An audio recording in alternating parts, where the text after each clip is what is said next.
tight, gonna grab some afternoon delight. My motto's always been when it's right. Why wait until the middle of a cold, dark night when everything's a little clearer in the light of day? And we know the night is always gonna be here anyway. Thinking of you's working up my appetite. Good morning, guys. Thought I'd give you a little other thing beside my podcast right before I head off to sleep,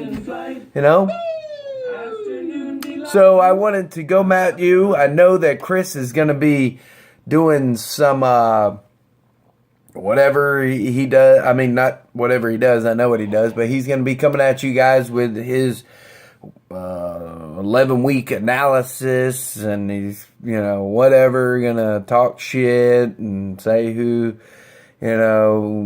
is lucky and unlucky and all this other crap. But I wanted to go ahead and give everybody the top, let's say the top three. Let's credit the top three totals. I'm doing the totals, not the win-loss columns.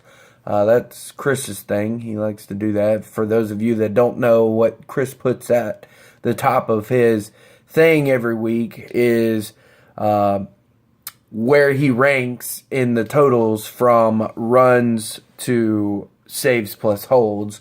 If you'll always notice at the last 5, it's always pretty high up there because of, we won't get into that. But before I head off to bed, I wanted to give everybody totals for the first half of the season. It is again in the books, 11 weeks done, and as it was pointed out, and because I suck at adding, I was not 10-0-2, I was 9-0-2. I suck at adding, so I apologize for all you people out there. But let's get into this. I called it Afternoon Delight because of that song, but really it's going to be Morning Delight, 7:30 in the morning for those of you out there. Let's start with batters in the runs department. We're going to break in. Bench Warmers has 369 runs so far on the season. D's Nuts with 372, and leading the way, Swinging Low with 387.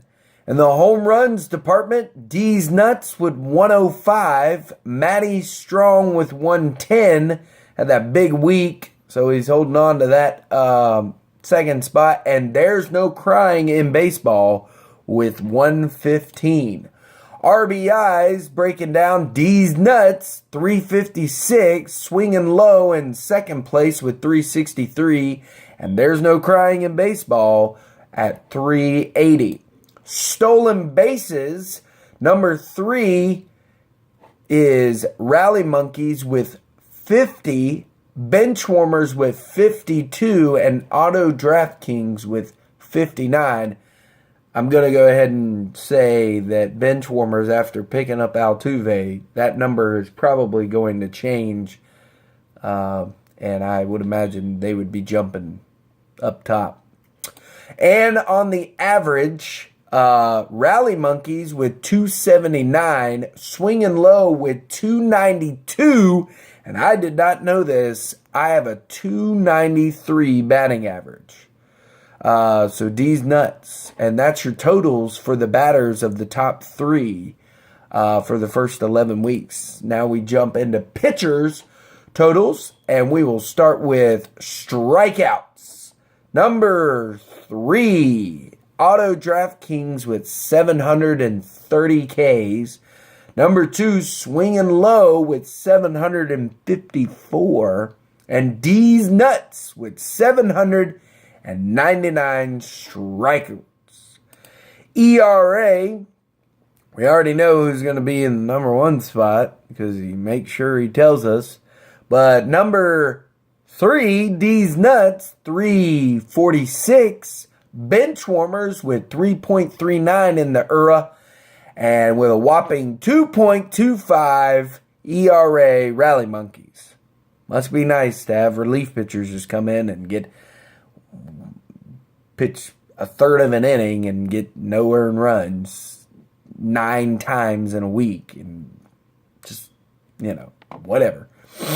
With the whip, Shorty's dad with a tie for second place with Swinging Low at 1.19.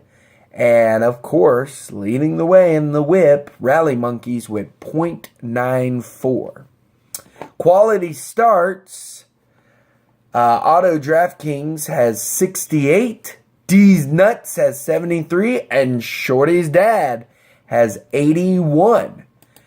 And rounding out your big whopping saves plus holds, there's No Crying in Baseball with 47. Tripping Billies with 48, and with an unbelievable triple-digit number, Rally Monkeys with 102. So, there you go. Those are your top 3 totals of batters and pitchers. So, welcome to the second half of the season. Week 12 is upon us.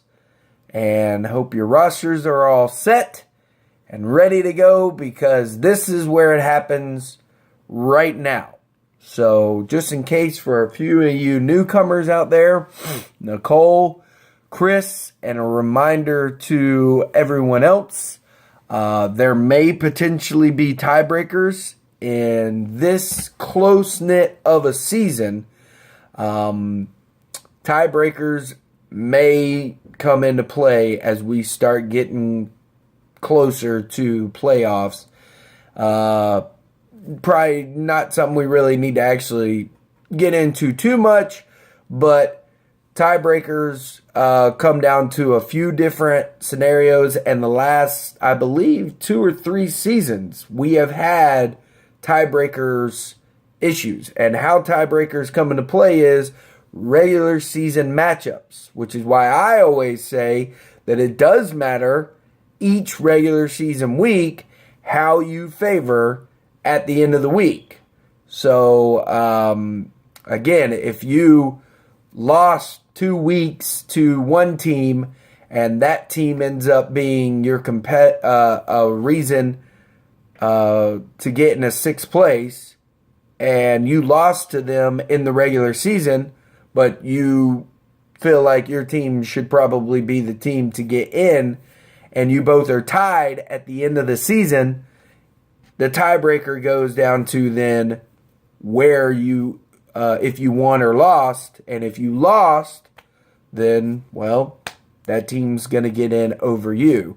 So there's going to be more in-depth. There's always Yahoo always puts out a post, and Chris will give us the link to those. But that's why it's very crucial in my eyes to always have a really close, if not a close game, win. So trades, waiver wires, all those good things are out there. Make sure you're doing them. I still think that there is no set, and this is coming from the top, I do not feel that I am untouchable with the numbers that and the teams that we have. I think that bench warmers, Shorty's dad, I still feel like Ray, if she paid a little bit more attention to her roster, she might actually be up there with a lot of her things. I think she's got a pretty decent batting staff and pretty decent pitching staff. And she just added Strasburg, which is going to be huge, if anything, for her to maybe trade for maybe 2 pitchers. But anyways, the medication that is in my system is really starting to kick in. I didn't want this going past 10 minutes. So, hope you guys enjoyed yourself. Oh, goodness. Welcome to week 12. Second half of the season is upon us. Let's get it going. Let's do this.